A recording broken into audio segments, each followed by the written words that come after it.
crianças! Tudo bem com vocês? Espero que esteja bem. Hoje, para a nossa aula, eu trouxe uma convidada, uma amiga muito especial, a professora Renata. Chega aqui, Renata. Olá! Olá, tudo bom? Olá, pessoal! Olha, em tempos de pandemia, Poliana, é bom lembrar que o cumprimento pode ser feito pelo olhar, pelo cotovelo, assim com os pés. E também nós podemos usar Libras, a língua brasileira de sinais. Você sabe fazer oi em Libras? Assim, ó. Oi. É um prazer estar aqui hoje com vocês, pessoal. Então, pessoal, eu vou deixar vocês com a Renata. Vou sentar ali para assistir a aula junto com vocês. Até mais. Até breve, Poliana. Pessoal, vou passar álcool gel nas minhas mãos para eu poder tirar minha máscara agora que eu vou ficar sozinha em cena, tá ok? Como a Poliana disse, meu nome é Renata. Sou professora há um tempo já. Amo dar aula para as crianças e ainda me surpreendo de como vocês são espertos e criativos. É um prazer estar aqui. Particularmente, sou apaixonada por livros de literatura. Na biblioteca, vocês têm um universo a ser descoberto. Olha, crianças, quem ainda não descobriu o prazer de ler livros de literatura, precisa vir para esse time de leitores. Nos livros de literatura, temos personagens incríveis, histórias fabulosas, viajamos por mundos e por tempos diferentes. É uma pura diversão. Vocês precisam conferir.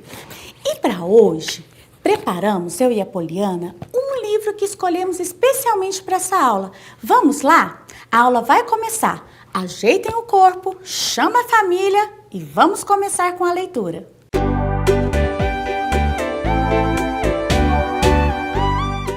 O livro de hoje se chama O Salão dos Bichos.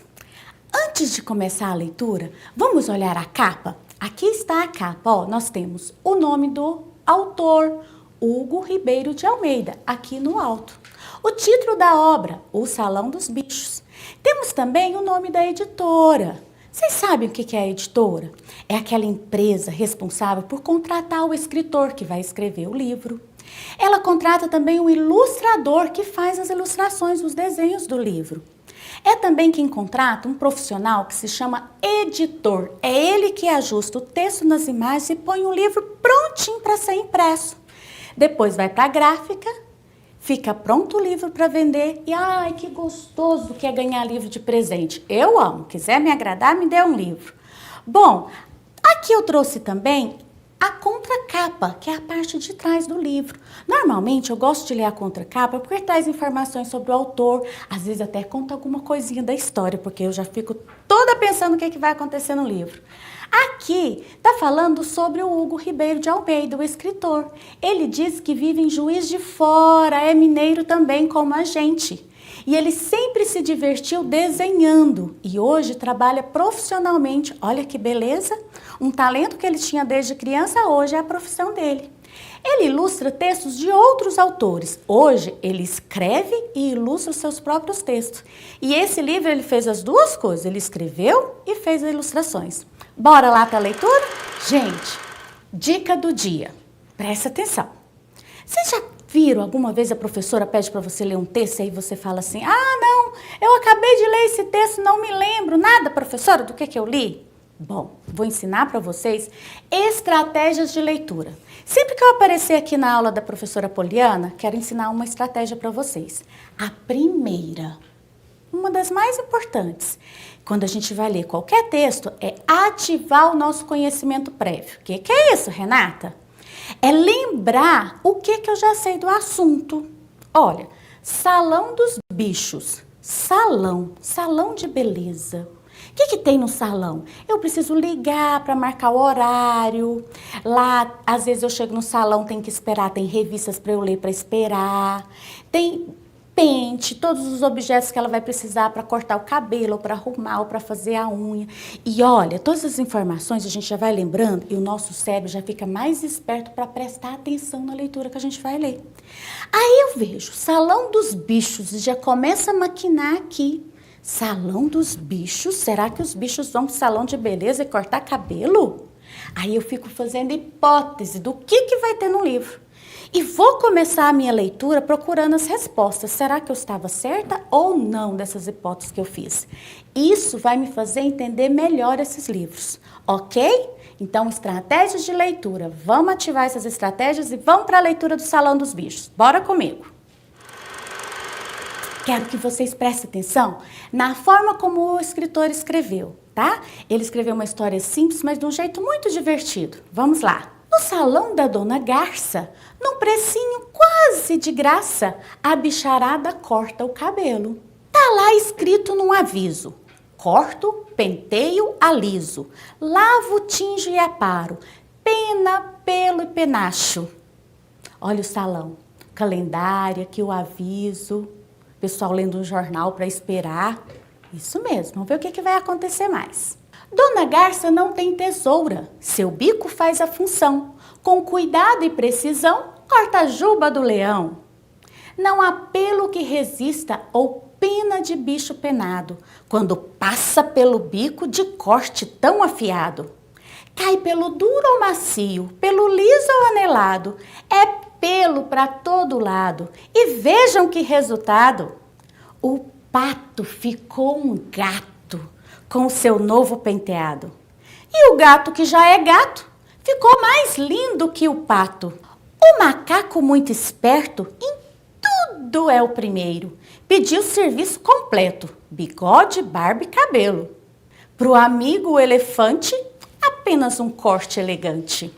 Pro jacaré não deu pé, ficou assim como é, pois nasceu bicho pelado, não tem pelo, coitado. A arara colorida é doida, doida varrida. Não teve pena das penas e pediu para ser tingida de uma cor avermelhada. Até que ficou engraçada. Ficou mesmo diferente a vaca de permanente. E o bode sem barba, pode?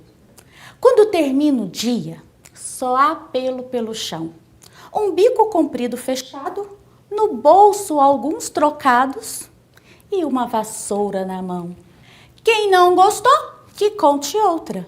Quem gostou, palmas para o livro. Pessoal, gostaram do livro? Eu particularmente gosto muito dessa obra. É uma história simples, faz a gente imaginar coisas interessantes com os animais que aqui agem como seres humanos. Mas também me encanta essa obra pela forma como ela é escrita, como o autor brinca com as palavras, faz rimas, faz jogo de palavras. Vamos aprender um pouquinho sobre a escrita a partir dessa obra? Vamos lá. Vamos pensar sobre a escrita. Olha, o autor, muitas vezes, ele brinca com as palavras, formando palavras novas, mudando só uma letra. Muda uma letra, lembra-se, a gente muda a letra, muda o som e podemos criar palavras novas. Olha nesse trecho do livro. No salão da Dona Garça, num precinho quase de graça.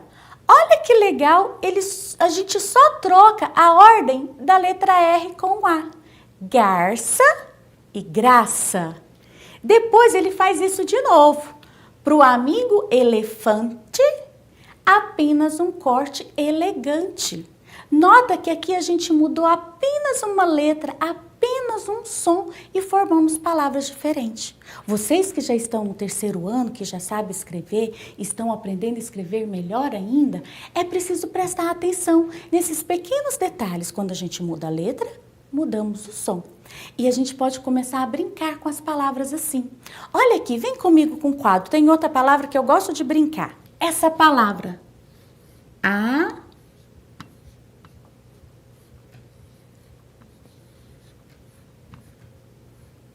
Vamos ler? Alergia. Vocês conseguem formar outras palavras aqui mudando só uma letra? É uma palavra que eu amo. Pensa aí, ó. Alegria.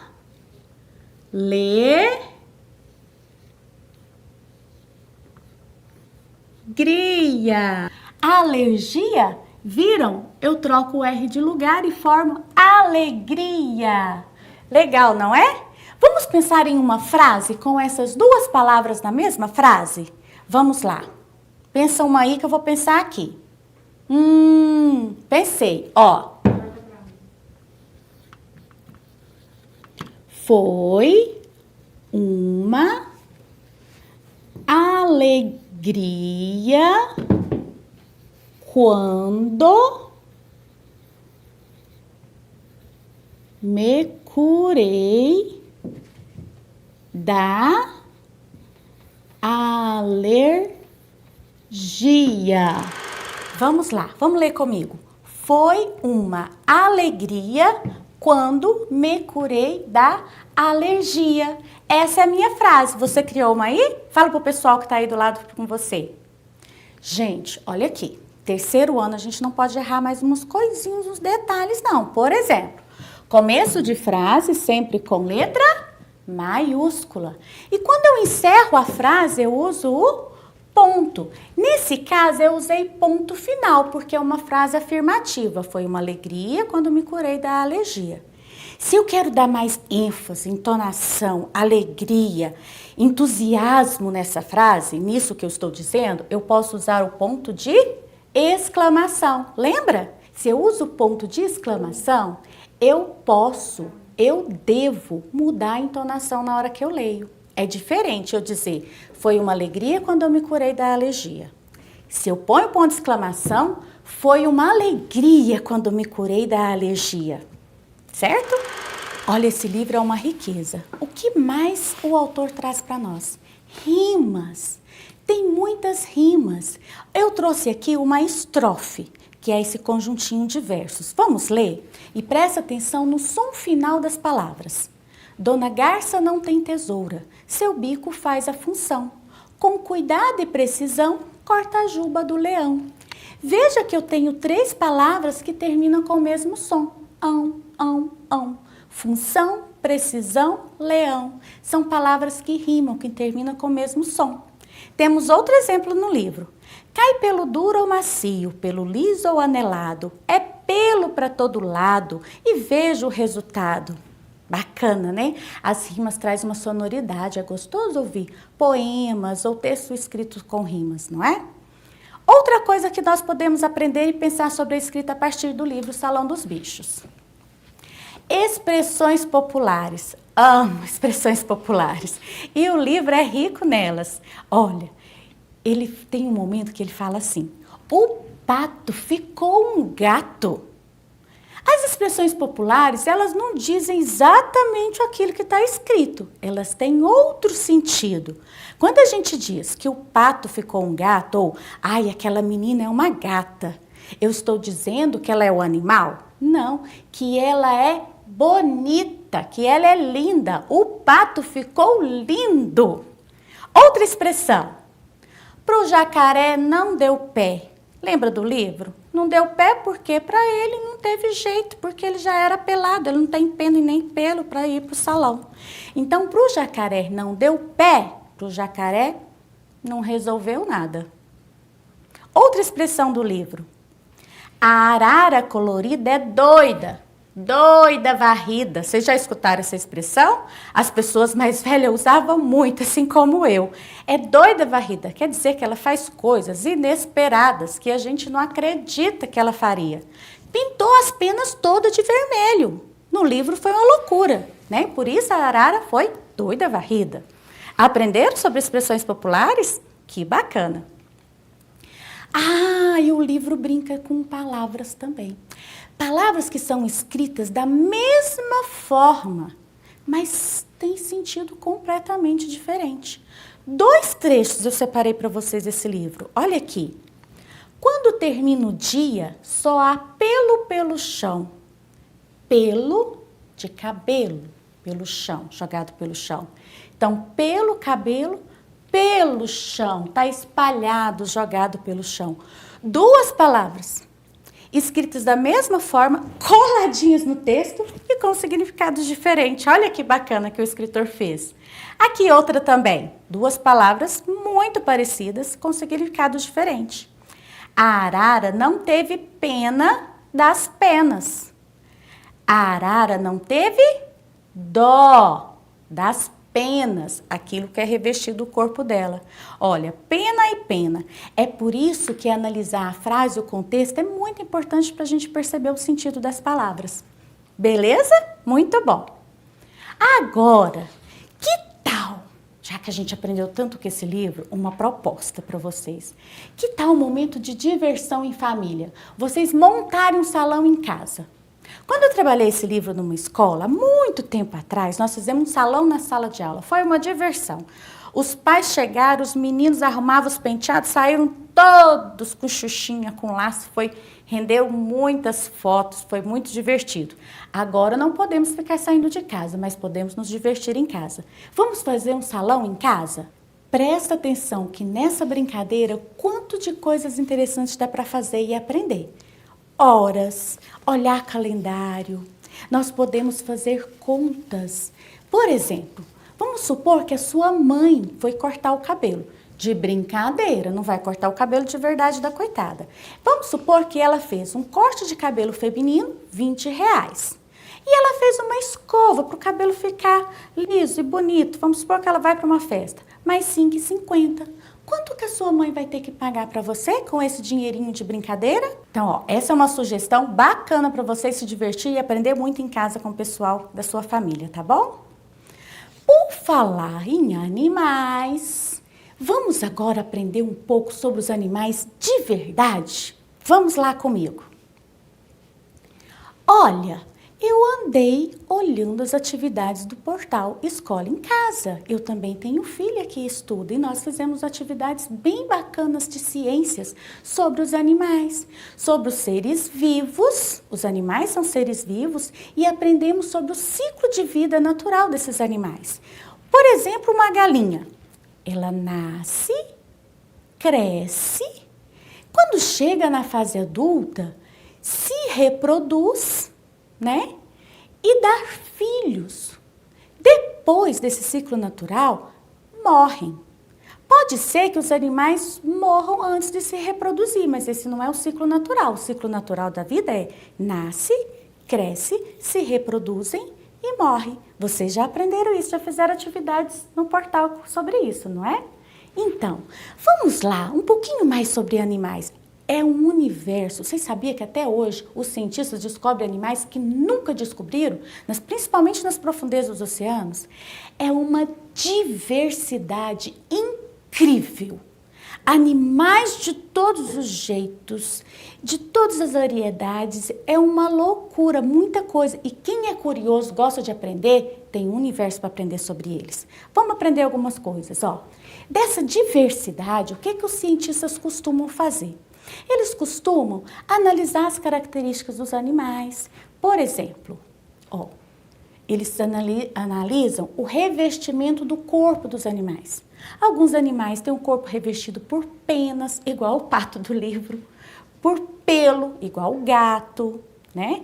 Escamas, como os peixes, e outras formas de revestimento do corpo. Então, os cientistas, para estudar os animais, fazem esse tipo de comparação entre os animais. E para ficar mais fácil, eles começam a agrupar os animais usando diferentes critérios. Por exemplo, a gente pode agrupar os animais em animais domésticos, são os animais que os seres humanos já domesticaram, que têm uma relação com o ser humano, né? É uma relação, às vezes, como os animais da nossa casa, os pets, com gato, cachorro e, enfim, outros. É uma relação até de dependência, eles precisam de nós para cuidarmos dele, para dar carinho, para dar alimento, né? Outros animais domésticos, ao contrário, nos ajudam no trabalho, nos ajudam com a produção de alimentos, né? Ao contrário dos animais domésticos, nós temos animais selvagens, que o habitat natural deles, as selvas, as florestas, as matas, tá? Dificilmente a gente domestica um animal selvagem. Casos raros, vocês podem falar assim, mas o cientista criou uma leoa que foi abandonada desde bebê e ela ficou mansa. Mas ela é mansa só com aquele cientista lá. Chega uma pessoa estranha lá perto para ver, não é? Então, os animais selvagens, os animais domésticos. Tem outras formas da gente agrupar os animais. Por exemplo, nós podemos agrupar os animais pelo habitat macro que eles vivem. Os animais aquáticos, que vivem na água, e os animais terrestres, que vivem na terra, no solo, né? Outra forma de agrupar. A gente agrupa alguns animais dependendo das suas características comuns. Por exemplo, as aves. Olha, a gente pode agrupar uma série de animais, de espécies diferentes dentro desse grupo de aves. Por quê? Porque eles têm algumas características comuns. Quais são? Citei algumas aqui. Possui o corpo revestido por penas, possuem bicos, todas as aves possuem 2 patas, possuem asas, a maioria das aves voam, algumas não conseguem voar, mas mesmo assim possuem as asas. Botam ovos e assim, esse grupo de animais das aves tem essas características comuns. E temos algumas curiosidades também. A avestruz é a maior ave do mundo, enquanto que o beija-flor é uma das menores, bem pequenininha. Não é legal? Tem muita coisa para descobrir sobre as aves. Temos também o grupo dos mamíferos. São animais que, quando filhotes, mamam na mãe. Nós também somos animais mamíferos. Legal, né? O grupo dos peixes. Olha, o tubarão está no grupo dos peixes. Ai, vivendo e aprendendo. Eu sempre achei que a aranha era um inseto. A aranha não é um inseto. Tem um grupo do inseto, que tem 6 patas, que tem as antenas. A aranha está no grupo dos aracnídeos, tem 8 patas, não é? Vivendo e aprendendo. Por isso é importante a gente ser sempre curioso. Por exemplo, se a gente pegar o leão e a vaca, nós temos, os dois têm um corpo revestido por pelos, os dois são mamíferos, mas tem diferença também. O leão é um carnívoro, porque ele se alimenta de outros animais, de carne, enquanto que a vaca é herbívoro, porque se alimenta de plantas. Um é selvagem e o outro é doméstico. E assim, com muita curiosidade, com um olhar investigativo, como pequenos cientistas, a gente pode aprender muito sobre os animais. E por falar nos animais, vou convidar a Poliana, porque ela tem uma história para contar para vocês sobre os animais e os números. Já já eu volto. Viram, pessoal? Que aula interessante que a professora Renata trouxe para nós? Agora eu vou higienizar as minhas mãos para retirar a minha máscara, já que agora nós não estamos mais pertinho uma da outra. Vou guardar. Deixá-la aqui. E eu vou trazer para vocês hoje o sistema de numeração. Como que a gente começou a ter essa necessidade de contar? Então, isso veio lá dos antigos. E eles começaram a contar dessa necessidade a partir das suas criações. Então, hoje nós vamos aprender um pouquinho sobre o sistema de numeração. A partir de quando houve essa necessidade de contar grandes quantidades. Ela veio lá dos antigos, quando eles começaram a ter a criação de animais. E como os animais se reproduzem, que foi o que a Renata explicou para nós hoje, a gente viu que eles foram aumentando. E com isso, pessoal, olha que legal. A primeira coisa que eles fizeram foi contar através de gravetos, né? Então, eles relacionavam a quantidade de animais com gravetinhos. Só que o ser humano, ó, um graveto, uma ovelha. Então, era necessário vários gravetos, porque o rebanho ia sempre aumentando. Mas, para facilitar isso, eles começaram a fazer uma correspondência. Então, olha que interessante. A partir daí, nós começamos a usar as nossas mãos para contar. Então, cada dedo da gente corresponde a uma unidade. E quantos dedos a gente tem nas nossas mãos? Vamos contar comigo? 1, 2, 3, 4, 5, 6, 7, 8, 9, 10. Então, nós temos 10 dedos. Vamos observar essa palavrinha aqui, ó. Dezena. Ela vem do 10. Então, observa. Então, quando nós temos a mão cheinha, 10 dedos, nós temos o quê? Uma dezena. E aí, a gente vai fazer os amarradinhos, tá vendo? A gente vai agrupar as unidades de 10 em 10 para formar as dezenas, porque assim vai facilitar as grandes contagens. Olha o exemplo que a gente trouxe aqui para vocês. Aqui nós temos algumas ovelhas. Vamos contá-las? 1, 2, 3, 4, 5, 6, 7, 8, 9, 10, 11, 12 ovelhas. 12 ovelhas, dá para eu contar nas minhas 2 mãos? Não dá. E aí o que a gente faz? A gente faz a relação. aonde? Quando a gente tem 10 ovelhas, nós temos uma dezena e as outras 2 ovelhas que são unidades. Então, a gente vai formar um novo número, porque vocês lembram que nós temos os algarismos para formar infinitas quantidades. Então, aqui, ó, uma dezena, 2 unidades. Nós formamos o numeral 12. Então, nós temos aqui a quantidade de 12 ovelhas. Agora, eu vou trazer uma atividade para vocês. Lembrando que cada punhadinho é uma dezena. Vamos ver se vocês acertam? A primeira atividade aqui. Quantos pauzinhos a gente tem? Você consegue adivinhar? Observa, nós temos um amarradinho de dezena, mas quantas unidades? 1, 2, 3, 4, 5. Então, acertou quem falou que nós temos 15 unidades de palitos ali. Vou trazer mais um para vocês. Agora, estamos aumentando as quantidades. Observem, quantas dezenas nós temos? Lembrando que nesse exemplo, são os amarradinhos que indicam a dezena. Vamos lá? Acertou quem disse que temos 23. Agora eu quero trazer para vocês outros exemplos, porque para a gente trabalhar a dezena e unidade, não precisa ser só nos pauzinhos. A gente pode usar coisas do nosso dia a dia. Agora eu trouxe para vocês um outro material, que vocês já conhecem da escola. Vamos lá? A primeira coisa que a gente vai observar é a caixa desse material. Olha, que material é esse? Esse é um material dourado e com ele a gente pode trabalhar melhor a questão das unidades e dezenas. Essa é uma caixa que eu acho ela muito interessante. Nela nós vamos ter os cubinhos que indicam a unidade, as barrinhas que possuem 10 quadradinhos, ó, 1, 2, 3, 4, 5, 6, 7, 8, 9, 10. As placas que possuem 100 unidades, porque é como se eu juntasse 10 barrinhas, tá vendo? Conseguem perceber? E nós temos o cubo, aonde aqui representa 1000 quadradinhos. Olha o tamanho dele.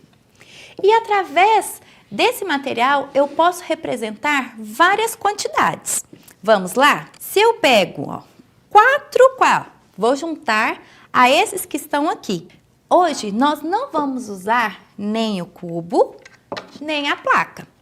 Hoje, nós vamos nos ater à unidade e à dezena. Lembrando que o nosso sistema de numeração, ele parte da unidade. Então, mesmo quando a gente fala dezena, centena, unidade de milhar, é tudo relacionado a unidades. Então, uma dezena é porque nós temos 10 unidades, certo?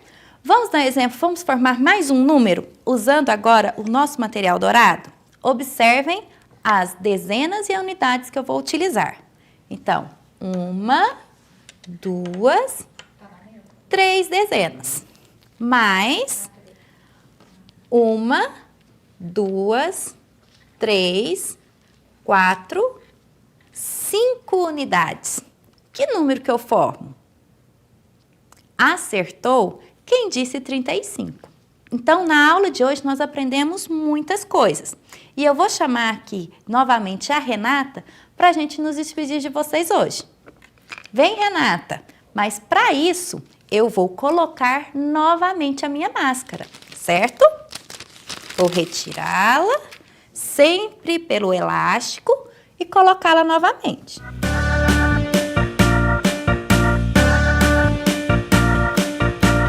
Então venha, Renata. Lembrando que nós estamos na época de distanciamento social. Isso mesmo. Quanto à aprendizagem hoje? Acompanhe as atividades do portal Escola em Casa. Também entre em contato com a sua escola, porque ela também tem atividades complementares para vocês.